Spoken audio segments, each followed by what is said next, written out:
friends, welcome to day 19. We kind of make a switch now to where we're just decorating and embellishing the area around the letters. And because of that, there's a lot of the same stitches repeated. They're mostly stitches that you've done already, sometimes tweaked a little bit. So for example, let's look things over. These are detached chain stitches. I made them different sizes on purpose. You've done a stem stitch, you've done French knots. These little flowers are just the straight stitch down the middle, detached chain stitch leaves, and then some French knots on top. Technically, these two little branches right here weren't made with a straight stitch. They were made with a fly stitch because I wanted two of them together. But either way would work for those. And again, French knots on the top with the purple.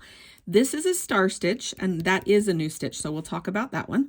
The little butterflies here are 4 detached chain stitches, and then do a bullion knot over the top and a tiny little fly stitch and Hannah.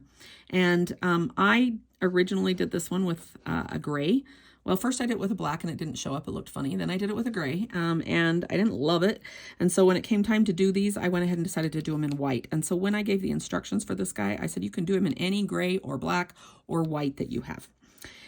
Okay, these are also detached chain stitches. When I make little hearts, I either do it as just 2 detached chain stitches next to each other, or sometimes I kind of open up a detached chain stitch starts here and goes down here. And sometimes I open those up so that on a heart, let me see if I can show you with a drawing.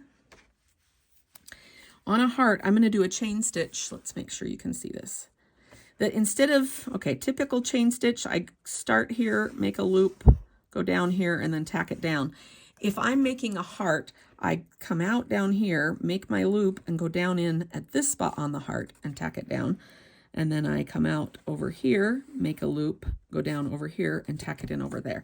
I call these open chain stitches because instead of being closed like this, the basic parts of them are open. And so it really depends on the size of your heart, whether you want to do it a closed one or whether you want to do it an open one.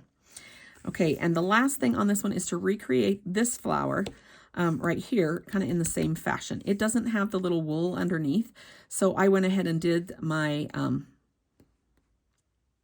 detached chain stitch loops here, and then I felt like they had too big a holes, so I put a straight stitch in the middle of them, and it looks like I decided that it needed something out here on the edge, and so I did the same thing that we did on the P, and went ahead and did a little fly stitch there just to add a little bulk to it. And then it's got 5 little pistol stitches on the top. Okay, I am going to go back and show you that star stitch because it's not one we've seen before, so we'll see you in that video.